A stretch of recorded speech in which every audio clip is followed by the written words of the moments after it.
So my first proposal would be to look at the session which is on in parallel upstairs, which has Fiona Samuel and Catherine Burnett, Too Dark, Too Smart. And what I suggest we do is we cancel this session and go up to that session. What do you think?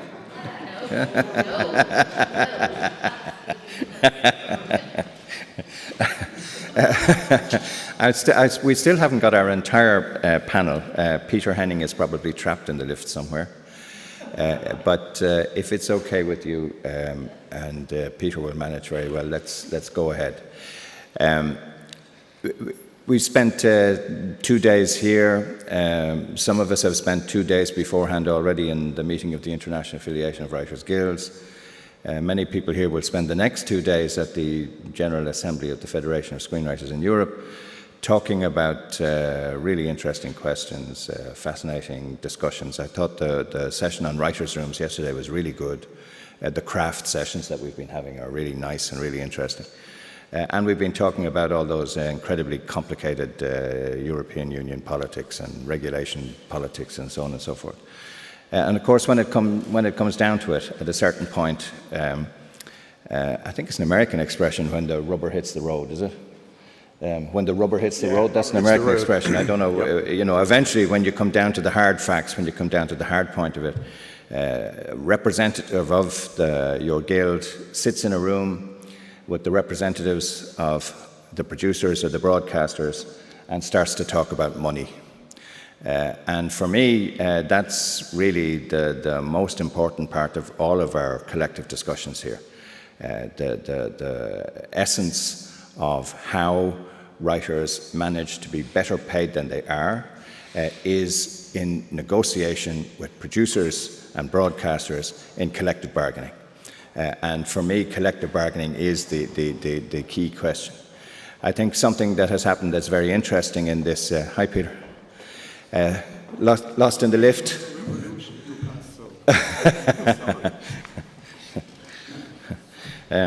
Most of us don't use the kind of tactics that Amit and Leora use. I don't think that there would be any European guilds that would find the private address of the head of the broadcasting company and go outside at 3 o'clock in the morning shouting at him through a hailer. It's not the way that we negotiate. But at the table here today, you have 4 people who really are engaged in that difficult, permanent task of sitting with the producers and the broadcasters, talking about money and how to improve the terms and conditions of employment of work of our members who are screenwriters. We've got Alice Shearman from the Writers Guild of New Zealand. And Alice has some really good news about a change in law in New Zealand, which means that she too will be really working on collective bargaining. Lowell Peterson is the Executive Director of the Writers Guild of America East. And I guess any of you who read the trades will be surprised to, or will have become familiar with picking up the trades, and week after week after week, Writers Guild of America East has organized another shop which has gone union, which has become members of the Writers Guild of America East and are negotiating contracts, which is a great success. Lowell, I think you said 1,200 new members in the last year or so. You read these newsletters from Think Progress and Vice and Gawker and so on and so forth, who have become members of Writers Guild of America East. Denis Goulette is the manager of the French Writers Guild. And I think, Denis, you have a lot of complicated problems in respect of collective bargaining. French law emphasizes authors' rights, droit d'auteur. It doesn't emphasize the payment for the writer for the work that they do. And this is interesting how you guys are tackling it and starting. And then Peter Henning, who's a member of the board of VDD, Verband Deutscher Drehbuchautoren. Did I say it right? Verband. With an R, typical German R. Which is doing what is a little bit unusual in Europe, real collective bargaining, thanks to the authors contract law in Germany, which is extremely interesting, and signing collective bargaining agreements with public broadcasters and private broadcasters in Germany, which is really good, which is really strong. What I suggest we do, if it's okay with you, is we go across, ask each of the panel here to speak for 5 minutes, something like that, and then let's try to make it as conversational as possible after that. And as seems to be becoming the pattern with all of the sessions here, we're very happy to have you interrupt as we're speaking. If there's something you don't understand or if there's something you want clarification about, just put your hand up, and you have to take the microphone from somebody so that your words will be transcribed and recorded and kept in the archives for future reference, when somebody will come back and check that you asked the right question in the right words and so on. So, Alice, can we start with you? Is it okay? Yeah, about 5 minutes? Sure. So New Zealand has been in a landscape politically of having a right-wing government for the past 9 odd years, which has meant that our public service sector has been unable to increase salaries or have changes to collective agreements for employees. Contractors are a lot less protected under Employment Relation Act law currently, but that all changed last year when a left-wing government came into power through coalition. So for the last 20 odd years, screen sector workers, that's us, our writers, weren't able to collectively bargain. When Labour came in under the coalition, they had a manifesto, and in the manifesto there was a 100-day plan, and in the 100-day plan they were going to revert the Hobbit Law. The Hobbit Law, we're not hobbits in New Zealand, just by the way. The Hobbit Law is its nickname. It's the Employment Relation Act Amendment of 2000. It came about because of a court case between Bryson and 3foot6, which is the production company that did Lord of the Rings. That worker was a contractor, and he was employed in such a way, or contracted in such a way, that he was actually an employee, and he took 3foot6 to court to say, I was owed holiday pay, I was owed sick pay, I was entitled to benefits, which he didn't receive as a contractor.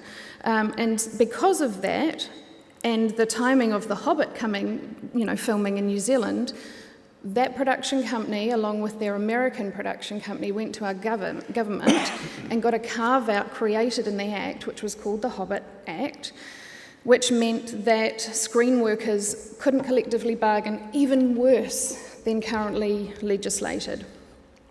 So Labour said, right, we're going to get rid of this. And we had a bit of media attention, as always, because the screen sector is clickbait.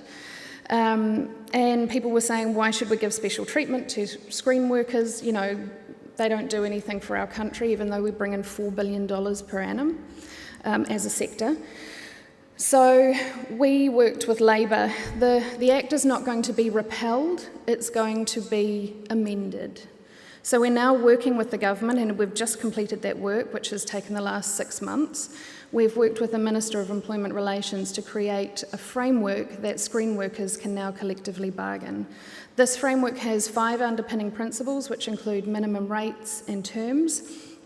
It includes protections against harassment and sexual harassment, and it also includes the right for our workers to collectively bargain across the board. So all workers within the screen sector can now collectively bargain, which is great.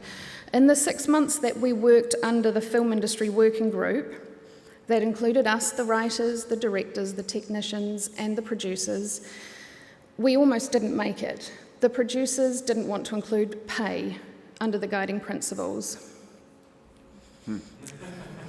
The thing that we want to collectively bargain. In New Zealand, we have copyright legislation which protects the rights of the author. That has been fairly moved aside, and it's not going to be touched, thankfully, so we are still protecting our rights, and we can continue to do that, but we can also collectively bargain how those rights are paid for, which is great. So we did get there in the end, where the producers almost walked twice because of pay. but we got there, and now the amendments will be going through Parliament to create legislation, and we should see this enacted in 2020. And that's us. Great, well done. I don't know whether the audience is familiar with the idea that American writers don't have copyright and are in fact employees of the production companies and therefore come under labour law. I mean, maybe, is that, everybody knows that one? Is that clear? We don't have to go through that one? So I hand it to you, Lowell. I guess the point is that the particular reason to ask you to speak here is that if you're collectively bargaining, you have to be collectively bargaining on behalf of somebody. So to collectively bargain on behalf of somebody, you have to organise them and get them into your union first, or into your guild. A lot of European guilds have membership, but they don't have all of the writers, and that's an issue. Lowell has put a very strong emphasis on organising, on getting people into membership. So. Yeah, well, as you mentioned at the outset, David, what the unions and guilds do is we sit down and meet with the producers to talk about money. But before you can talk about money, you have to talk about power. And unless you've talked about power, your conversations about money will be kind of pointless. So that's what we really are about. We are about building power. As David said, we have, there's a line in a Clash song, I wish I was in America where the wars are all done. Actually, that isn't true. All of the sectors where the Writers Guild of America East has been organizing have been completely non-union.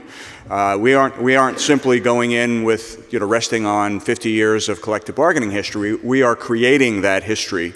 So to the extent, and I know this is true in many of the FSE Guild members and also IAWG members and others, there's a sense of, oh boy, we don't have this union power.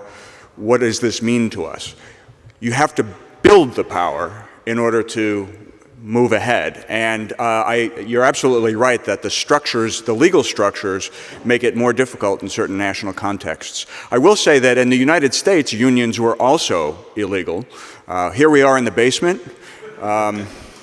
That's where the American labor movement started, quite literally. The machinists' union was so illegal that their meetings used to be under locomotives in the repair wing in the basement. So, it can be done, and we're doing it. And I think what I would like to spend just 2 or 3 minutes on is a brief introduction to some of the strategies and tactics that might make it possible to actually have this conversation about power with your members, so that then when you have your conversations with the producers about money, you can get something. The most important thing, as you mentioned, I mean, one of the beauties of being a purely voluntary membership organization is that the people who will join are actually committed at some level. So this is the first step in an organizing drive, is to identify people who might be interested in taking collective action, whatever the statutory structure is.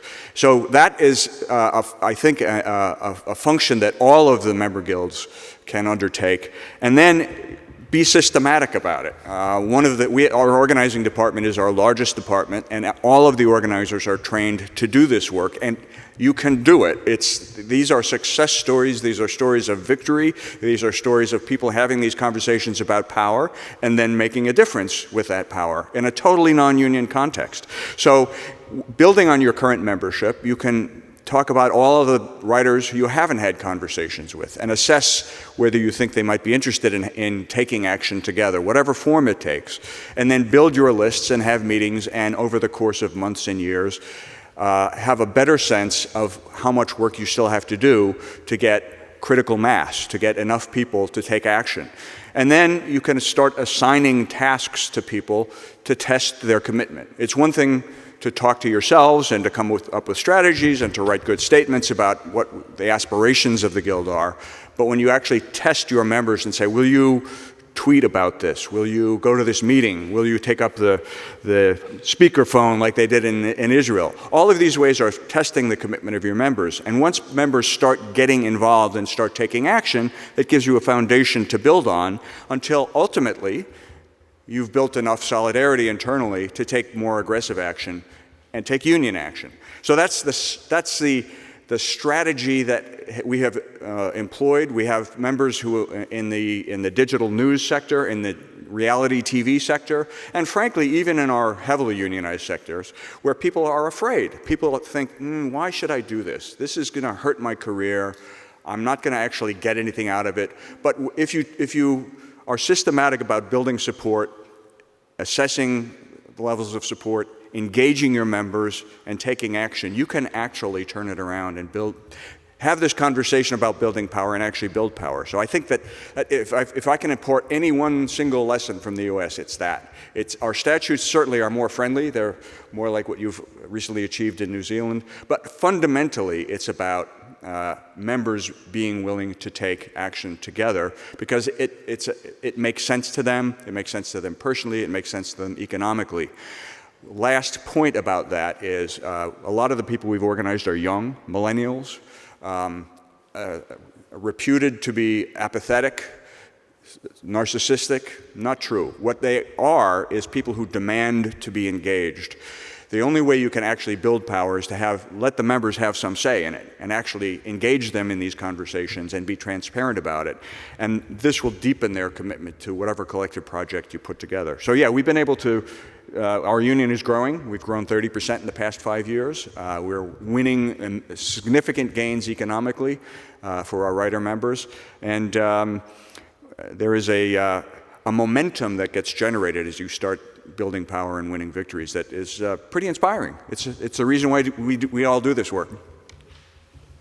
I mean, it's your success over the last couple of years has been fantastic, and we've all been watching it with a great deal of jealousy, I suppose. But as you say, it's about power. And Denis, you are in the country on the face of the globe which probably has the best regulation, the best laws to protect artists of any country in the world. Your successive ministers for culture have been incredibly supportive of artists. The quality of the speeches that they make about the importance of culture is extraordinary. And yet at the same time, it's almost impossible to negotiate payments for creators, including writers. It's a strange contradiction to have a society which is so committed to culture and at the same time so disrespectful of the work that artists do. So you're signing a lot of agreements, but not about money. Not yet. No. How do you build in France with such a contradiction in the structure? How do you go from there to negotiating, collectively bargaining for writers? Well, it's quite complicated because, yes, there is a big contradiction because we have one of the best laws in the world for authors, but still we have it's very complicated to negotiate upfront payments. And so what you have to know is that in France, the legal basis, the funding of our law, says that we have a right to a proportional remuneration for each exploitation of our rights. So that is why we are so strong. But this is a rewarding right, you know. It comes from a philosophy from the 18th century, and at this period, authors were not commissioned. They were writing on spec. They were writing because it was just an impulsion from their heart, from their soul. So that's why it's a rewarding right. And so our right doesn't care how you make the best work. It doesn't care about it. The only thing that our law takes into account is the work once it is finished and accepted. And because of that philosophy and that framework, it leads producers to consider normal to have as many rewrites they want for the script they are asking. So there is no limitation of the number of versions because it's a rewarding right. So It has been complicated once the TV industry came in the 70s. It has been complicated to producers to ask writers to work for free. So they had a trick, and their trick was to give us advances against our secondary payment. So we have no legal basis for upfront payment. Our upfront payment is just pocket money, which is given by producers in order to pay our bills, on small bills, and to wait for our script to be accepted and then broadcasted. And so that is the first point. And last year we negotiated a very important agreement because we tried to change that trick, you know. So you must know also that in France we have a collective management organization, SACD, and SACD is collecting on behalf of producers and authors. They are collecting our exploitation rights, but only for certain rights and certain countries, which is about 5 countries today. So during many years, during 30 years, we had local production, you know. We have not our TV movies or series which were broadcasted foreign, you know, overseas. They were local. So it was not a problem for our members because they get paid for their proportional remuneration by our CMO. The problem came when we had our series being sold overseas, because our CMO told us that they were not able to collect because it would cost too much money for them to collect for overseas, for all countries in which our shows are sold. So we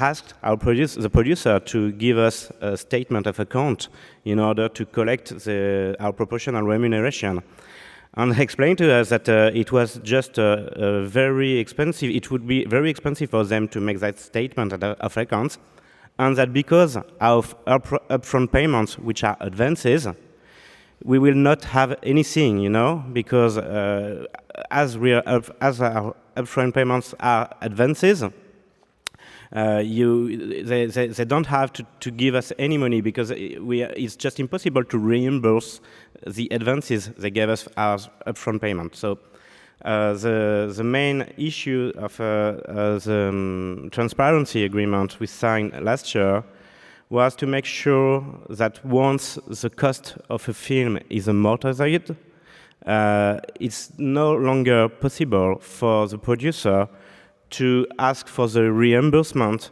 of the advances that he had paid to us. So it's a good issue because we know on the TV industry, animation and fiction TV industry, we know that for 90% of all audiovisual work, the cost of the film is amortized once it is first broadcasted. It's different from United States because we are on a financing industry.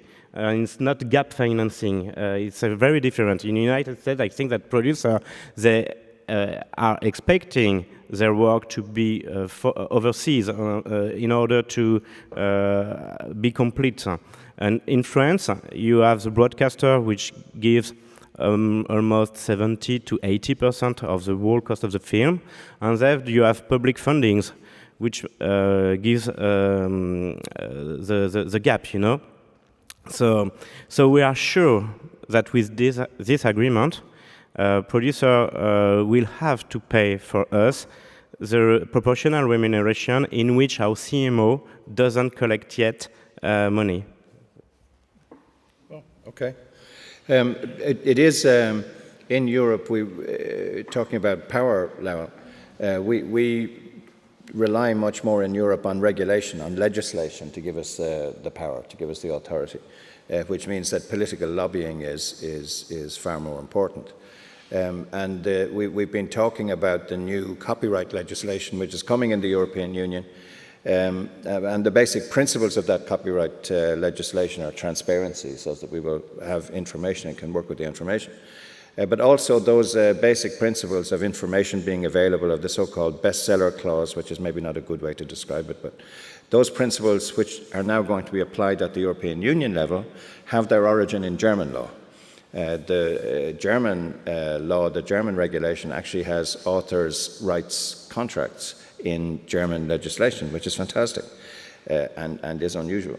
And Peter is a member of the board of AUDD and has been doing the negotiation that comes out of it.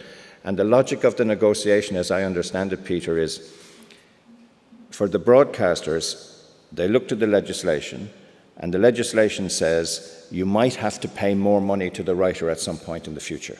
And then they say, because of the bestseller clause, because if your work becomes extremely successful, then you're entitled to renegotiate your contract. And for the broadcaster, this is a liability. This is a potential problem. They don't know how to manage this liability. How do we know how much money we will have to spend in the future? So it's easier to make a collective bargaining agreement with the writers, to have an agreement where everything is laid out, and then they can calculate how to manage the bestseller clause. Do I understand it correctly? The result is that you guys are sitting with broadcasters making really good collective agreements. So It's unfortunately it's not the truth at all, but somehow it is also. It's a principle. It's quite good. So we have all these rights, but it's a question of power again. The system is very strange in Germany. You have these public broadcasters, and they really are responsible for every terms of trade, because if they contract with somebody, it's a mark. Everybody has to go with even private broadcasting or so, because you don't get a writer, because all the people go to the station where they get the most of the money and where they have good terms of trade. So. And we have, they are getting money from the government. So there is an institution called KEF, which says you can give so much money to the writers. You can spend so much money. Just say how much you need and you will get it from us. So, but they have so many financial problems nowadays because of bureaucracy, problems in the institution and so on. So the KEF says, we don't give you more money than this amount. So, and what we do is then go to the KEF and ask, would you give more money for the writers, for the author rights? And they say, we do. And then we go to the station and say, broadcasting people, and say, okay, they told us we have the money, so give it back.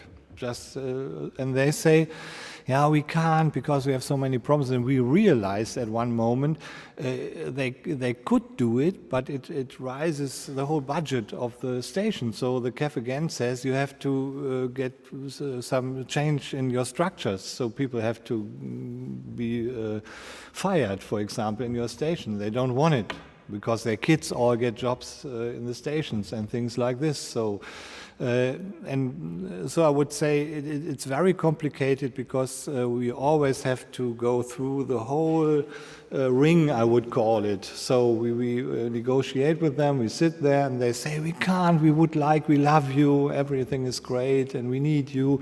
And then we say, yeah, but you don't pay enough. Yeah, so, but this is not us, it's the people don't pay because they say there's Netflix, which is much better, and I pay less money for Netflix and for, so there's a bunch of problems coming together.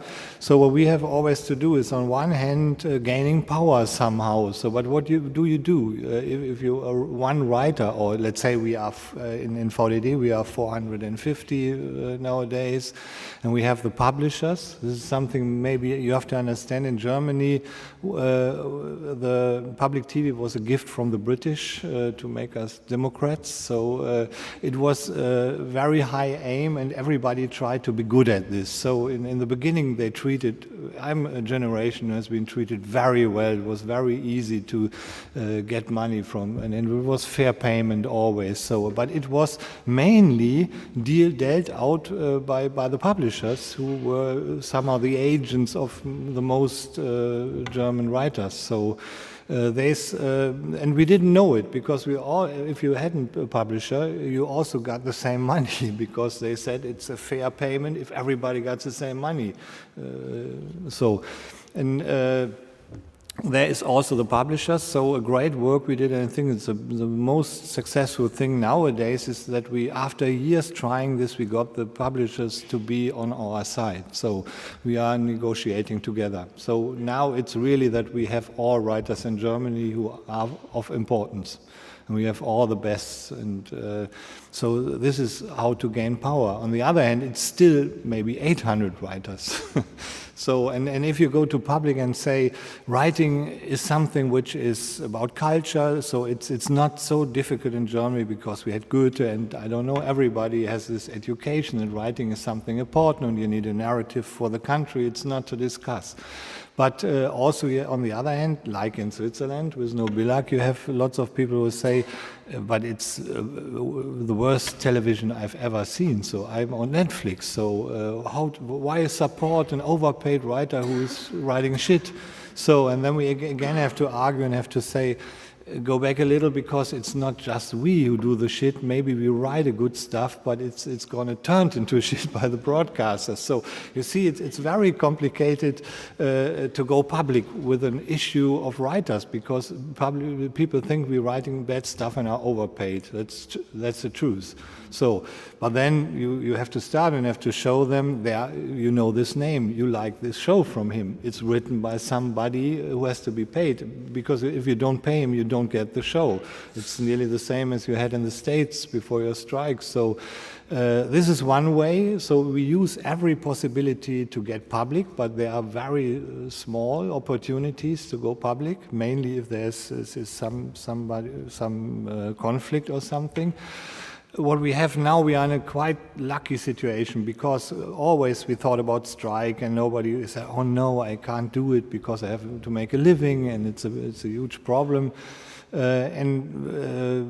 there was always a discussion, we have to do something, and as you know, the more writers are famous or are really the ones the public broadcasters want to have, so they can oppress do something to build up some power. So we got a movement which came from writers who are not organized, but also from writers who are in the VDD. And they said, okay, if we try to discuss it with all the 800 writers, we'll never get some power, because there's always somebody who is saying, I'm afraid I can't do this. But what they did was Contract 18.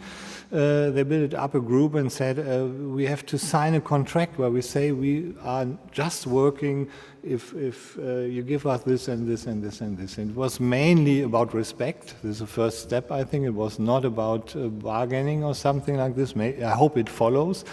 But they said don't sign a contract where we are not getting some power in terms of who is directing the movie and names on the screen for writing and not being fired without comment or something like this. And it really quickly grew, and they did a really good campaign also. It was all over the newspapers because all the journalists like something like this. So there was lots of interviews. And 200 people signed. So it was a breakthrough somehow. And it was something which was also interesting because it was not the guild. So it was possible because lots of people knew through the guild.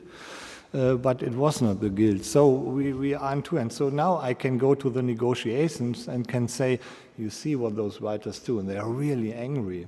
So maybe better you try to negotiate some fair thing with us, but on the other hand, it's going to run out of hand, so and you get some problems. And then there's the last thing I would like to say, it's really about, we do it somehow like the Israelis, but the other way around, we always eat too much because we go always to government events and we speak to politicians, and we are very lucky to have our Minister of Culture is helping us with our work, and she likes screenwriting. There are lots of politicians. It's because people really love writers. Be aware of this. They don't hate you, so you can go to them and they love to be seen with us because we are not so complicated. We just say be fair. This is a simple issue everybody can understand. So what we also do is if the TV station says, okay, we say we need this amount of money, you have to pay this. And they say, yeah, but we don't. So, and you don't know what to do. So what I do is to influence all the politicians I know. We built up a network. It took years to do this. We became friends with some people, so I can call them and I can say, we got this problem, so you got to go to another part of the television and tell them it's nothing is fine here. So because all the television people always say to politicians, and they ask, did you find a solution with the screenwriters? They say we are on the best way. We nearly finished our negotiations. So, but I need to give them the information. It's not true. We are so far away from each other in these negotiations. And then they just go back and ask, I've heard it's not so good working, so, but we told you, because there are the people who control public broadcasting in a way, so they tell them, do something, because I've heard that it's a big problem. So it's a lot of information work for politicians. Nobody knows why it's necessary to pay a writer. Really, nobody knows. If you go to politicians, people who make decisions, nobody knows. We have to explain why it's necessary not just to get money for writing the script, even you need some money for developing and some ideas to write a script. And nobody wants to pay this. They just always buy the script. So what we need is some money which is coming afterwards from successful work for developing some new stuff. So it's not just because we want to be rich, it's a need for the industry. So, and this is how we try to make the thing go. So it's about power, but power comes in different forms maybe, or can be exercised in different ways. A lot of people in the audience might just as easily have been on the platform here. They're negotiators in their own countries. So let's take some questions before going to lunch. Anybody want to come in? Robert, will you? Yeah. Can we get the microphone? Can we get the mic? To record your words for posterity, Robert. So my question is, we've heard a lot about organising, getting the members, or even people who aren't members, the writers, to actually start doing something. How do you overcome the fear factor that we certainly see in the UK, and I see it through other places in Europe, where people are kind of don't want to engage and they think that it's going to be the end of my career, I'm not going to work again. How do you overcome that? That is one of the central challenges, and I think it's relative to the sense of futility, partly. I mean, I think everyone, if there is a sense that taking this risk is not likely to be productive, then you can't overcome it. So it's a process of building success, frankly. I think there is definitely strength in numbers, and there is a narrative that's involved, which is, I think, a lot of people who create for a living sort of feel like that there can't be any real value to this. There's no economic value to what I do. So the first conversation is to say, in fact, if what you created had no value, then you wouldn't be paid at all, and this enormous industry that we're all part of wouldn't exist. There wouldn't be any advertising, there wouldn't be any subscription fees, there wouldn't be any public money, there wouldn't be anything if the stories that you created actually had no value. So they clearly have some value. Let's try to think about how to unify our approach to it. And I think when people start seeing other writers who are willing to take some steps as well, that you can begin to build a foundation for it. But I do think you need to be able to demonstrate success. I think that writers in particular, I think this is true of everybody, are not interested in just slogans and running to the barricades for the sake of running to the barricades. So you have to pick your battles, and pick some battles early on where you can actually succeed and build on that success. And when people see that, in fact, they banded together and signed a petition or did some lobbying or whatever the initial actions are and didn't lose their careers, that it can be very powerful. That's really interesting. For us, sorry. Oh. You have to do something about the young people. So people always used to say it's a debate club of established screenwriters. This was VDD for lots of years. So we started a lot of initiatives. I'm a professor at a film school, so it took me years, but now all the writers start to understand it, and we have invented something like people who are starting student membership, and we have a junior membership, they pay less, and then we have the people who earn a lot of money, members of the board, pay the fees for them. So when we try to engage them and we do something for them to get to producers, so we really have to show that it's a big issue, always that it's worth to be organized, and it's not just the success of a political thing, it's also because young writers, so they don't get a job, so why are you talking about having a good fee? So, so we have also to be aware of this and helping them and be open and give information. What's the internet? What does Netflix really mean? So it's a lot of work to do, and you have to be aware of this. So then they come, and this is a big success because people come, and we get comments on the internet, for example. I got this chance because I was in the VDD. I'm a member of VDD, and this is if somebody has a success with this membership of VDD. Lots of other people say, okay, I think we're going to join, and then we have to explain naturally, and this is a problem for us because we are not so many people. We also have to go public. We started the last years, our Facebook account is a real success.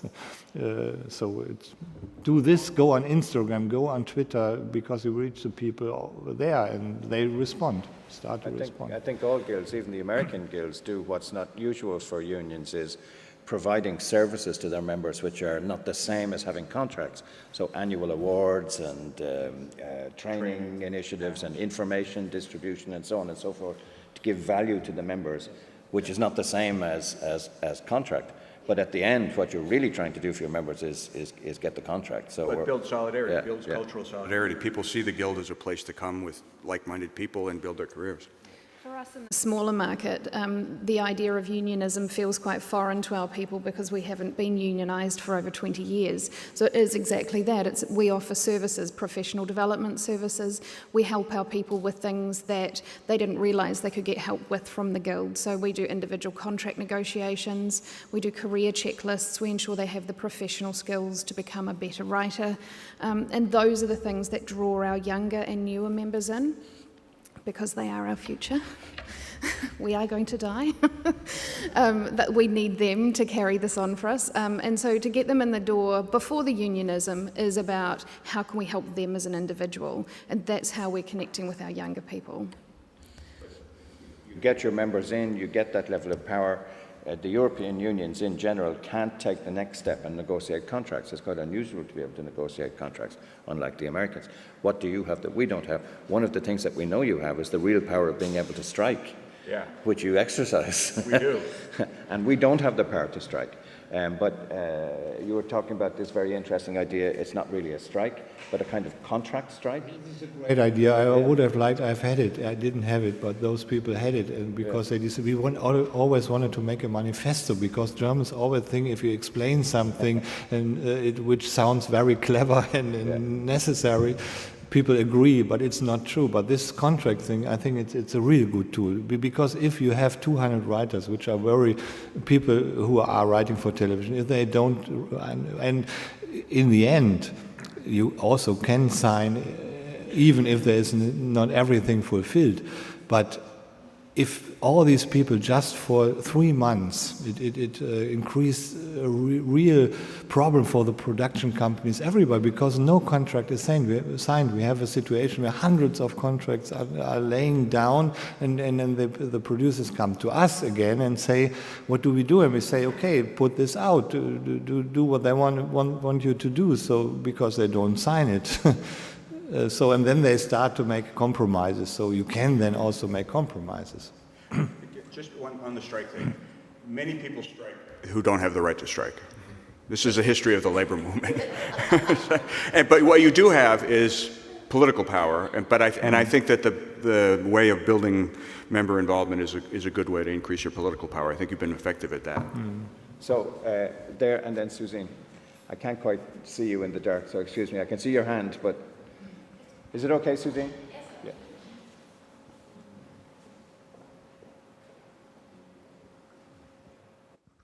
Yeah. I have a question to all of the persons on the panel. A big word that everybody speaks about yesterday and today is Netflix. And 2 years from now, it's going to be Amazon, Apple, Disney, and the buyer is becoming global. And many countries in the world do not have the union experience that you have, but they have writers, and they're going to negotiate with these global entities. Do you have plans to draft some kind of minimum bill of rights for writers all over the world? And what kind of legislative framework can you refer to implement this? Yeah, go. Want to. So I think maybe German authors' right can help you, because they have to lay open their numbers. So, and this is a big problem because nobody knows what they pay. So I do, because we know people who work for this for Netflix, but they are not allowed to say anything about their contracts or their fees or so on. So we really don't know what's happening. And I also spoke yesterday to some American people who have lots of experiences. They even don't know any numbers. So maybe they know what they get, but it's always total buyout. So, and in Germany, it's not allowed to have total buyout. So you have always this best-selling thing. So if something is very successful, you have to get money again, and you can go to court and to get your right and to get your money. So I'm wondering if this European committee will decide, I don't know, next week or so about this new authors' right law, and if this stays in it, it comes from Germany, we have it in Germany, the politicians agreed, and if this comes, it's a powerful tool. This is something really strange. It's more powerful than everything, because we would just have to go there and say, so you have to lay open all your numbers, and they say, okay, we give you more money, but don't make us do this, because we don't want them to know. So, and I'm really curious what's going to happen when we do this to Netflix, and we're going to do it, sure. We're going to go there and say what's, each author can do it. Once a year, he has the right to get the numbers, what happened, how many, where have you shown it, every single moment where it has been, how many clicks it's got, and so on. You're completely right that if we have global companies operating around the world, then shouldn't we as writers have a global response to the global companies? It's true that we have been trying to discuss this among ourselves over and over and over again, and we don't find the way in which we do it. It's not, you cannot, for example, decide that we will make an average of the fees and have fees in Africa increase and fees in the United States go down. But on the other hand, it would make no sense to say you're going to pay in European countries the same kind of money that gets paid to American writers. The gap is too big. But the idea of rights as distinct from money, the idea of some basic standards that should apply everywhere, of global demands for transparency of information, or fair treatment of writers, or a principle that writers should be paid in advance, or something like this. These are things we both can and should be discussing more than we are doing. I agree with you. Sorry, but let me add, it's very necessary, because if European writers are cheaper than the Americans, you're going to have a problem in some years. And this is what they try to do, Netflix. They expand and make us all write English. Yeah, so, right. Suzanne, and then at the very back. I just wanted to know how France and Germany, how you cooperate with your collective management organizations. Are they helping you out in this situation in some way? Because in Sweden, when it comes to Netflix, we're now discussing if we could lock in the rights into a collective management organization, and that way get more power to negotiate, perhaps even on a Nordic basis, and that could be a way out. But I don't know the situation. Is that the way to get residuals and to get payments from streaming? In France, our CMO give us a budget for our guild, you know. So we have this kind of link with them. They help us to have employees. We are 2 employees right now. afterward, concerning cooperation between CMO and Guild, it's not always simple because we are not quite on the same scope, because CMO scope is to increase secondary payments, because that is secondary payments they collect. So they are always pushing us in order to get into agreements with producer in order to improve our secondary payments. And it's a good thing. Of course, we are working with them on this side, but it has took many years in order to just come into negotiation with producers in order to talk about what's happening before, what's happening for what are the best practice in order to get a good script and a good movie. So we are just beginning, we are just starting right now. We are working on a glossary in order to make things very clear on the process. We are writing a script. So that's the way. For Germany, it's very different because we have just a VG Wort, which is for secondary payments, for what would we call Geräteabgabe, something like this. If you have a VCR or so, you pay for this, and we get some money out of this, and they give it back to us. So we are naturally we are in Europe. Everybody's discussing also with France because their collecting society would be naturally interested, but it's a complicated process because of this different kind of system.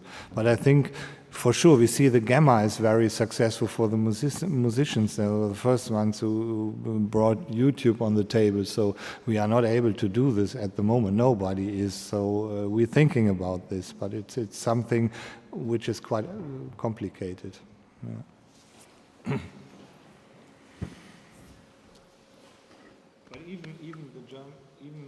The German broadcasting system, they're also thinking about this because it's much easier to handle if you have one collecting society and all the money is going through this, so it's easier. But somehow every author is getting his money for himself directly. We like this. You got the mic there? Yeah, I got it. Thanks. As we see a global distribution possibility and a global distribution network, especially online, we surely all agree that we need some global solution for some rules and standards, and obviously it's not going to happen because the money will always try to get somewhere else where these rules don't apply. So on the other hand, I think that, and I just want to know if you agree with that, that we need some localized rules, like European, for instance, to start on a bigger scale, to tie those distribution networks into our local law, like we did with the music industry back in the days, when every big label had to set up a local national distribution office, for instance. There had to be one universal office in every country where they wanted to sell the records. And so if we get some rules that apply to Netflix on the level where the consumer gets it and not where the distribution happens, probably this is something that helps the writer a lot.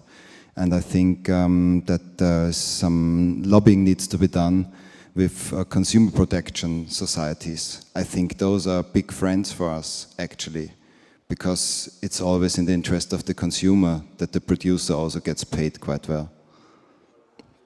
Some of those standards will come with the new copyright legislation, which is being debated at the European Union right now, and which will come in the next months. So some of those standards will be established there.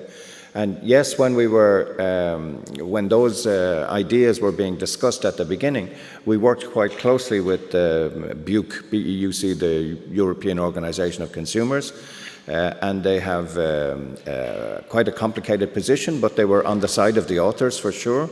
But for some reason that I don't understand, as an organization, they didn't have a big interest in the issue towards the end, and they didn't make so many comments towards the end. But you're right, we have a natural ally in the consumers. They're our audience, they're the people who want to see the films and television program, and we have a natural alliance with the consumers, which we should make more strong in the future.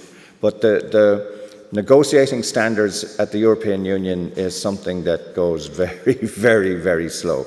These quite small changes that are coming now, they're very important. took 6 years to happen.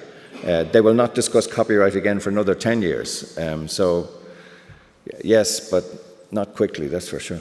Well, this is what you have to do then. What we did was with best-selling authors who write novels and musicians and everybody we knew, there's somebody from the European Parliament is in Berlin and we can get him for half an hour in a hotel. So we immediately went there and made him some of our friends, and then he started to work against our chancellor. So this is how you have to do it. On the other hand, I think we can help maybe a little bit everybody of you, because we have this author's right thing, because a single person can go there and make Netflix do something. It's not like copyright, so it's quite a big difference. And maybe there is a chance. The only thing is, we nowadays have the problem, if you sign a contract with a German production company for a Netflix production, this company gets a contract from Netflix, which is under copyright law. So I'm really curious what's going to happen in the future, because it's not possible this way, because the German author, we have not so many productions, so we have to watch the future. But it could be that in 2 years or so, there are lots of things produced, German series for Netflix. So maybe in 2 years, one of the authors says, okay, I want the number. So, and this would be something which is very useful. As you can see, it's very important that we have exchanges like this and come all together, because this is getting global, and sometimes the American Guild helps us, or we all help the Israeli people. So, and this is getting power internationally. And I think... Note that Netflix and Netflix substitutes like Disney, every major American production entity wants to be, and network wants to be like Netflix, and this is the new model. And I think you're right to focus on that as a target for regulation and organizing. And I think it might serve to disrupt your public broadcast model a little bit. So this is a good time to have this conversation. Yeah. Another big element of this conversation, especially in New Zealand, we call them the Dirty 30. They're international corporations and companies that don't pay tax in our territory. And without them paying tax, our government has very little hold on them and what they do. And so we have to fight really hard to ensure our people are protected by our copyright legislation and by contracting. And so to work this on a global scale, those Dirty 30, which is the Netflixes and the Googles and YouTubes, we need to lock them down to international tax regulations as well. Because once we know what they're making, then we can get better figures from them. Because they don't tell us what they're making.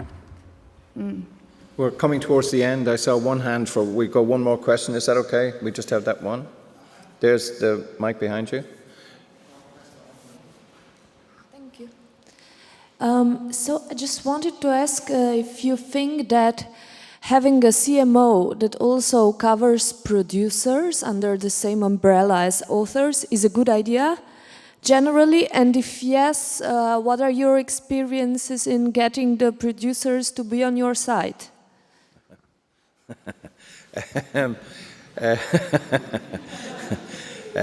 It's not a good idea that collective management organizations are producers, and in general, I think we have to tell the truth. They are the enemy.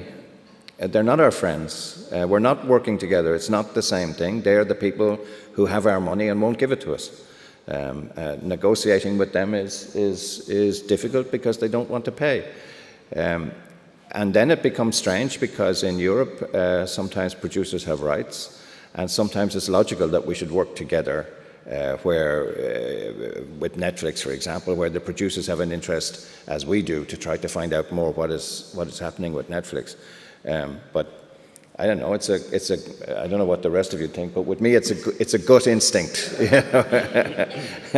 I'm not enthusiastic about working together with producers. We were very successful in at all saying the writers are the ones you need, and we are unique. So we also have problems. We do work together with the Directors Guild in Germany, but we always make sure that we are somehow more important, because the script is where all begins, and people in Germany forgot about this because we were too not be heard because nobody said it. But I think it's very important really to stay strong movement to say, first of all, we have to see for the whole industry that the scripts and the screenwriters are doing well. So this is something so important. And what the producers always do is don't let them know how important they are, because we want the money. So I would totally agree to that. But for sure, we discuss with them, and we have triangular negotiations with broadcasting and the producers in the end. And sometimes they help us a little. There's an interesting statistic in the remuneration study, you'll see the leaflet around the place, about the percentage of authors' income which comes from CMOs. And with the exception of France, where it's a little bit different, the amount of your income that comes from CMOs is less than 20%, is 16 or 17%. The vast majority of your income comes from your contract. I mean, for the future, it's the contract, it's not the CMOs. Sorry for the CMOs, but it's the contract we need to focus on. It's better contracts, better paid contracts, and collectively bargained. Lowell, you said this very strongly at the beginning, and maybe we finish on this one. The absolute first principle of having power is to operate collectively, is to be a member of your guild. If you're working with writers in a room somewhere and they're not members of the guild, make sure they become members of the guild. If you're a member of the guild and you're not doing enough work, volunteer, work on committees, do what you can to help, strengthen your guild. It's a collective, but at the same time, it's a collective of individuals. And each individual writer should increase his contribution or her contribution to the guilds and strengthen the guilds. Power is collective for us, and if writing is isolated and personal, the guilds are collective and organise, fight the fight, and now let's go to lunch.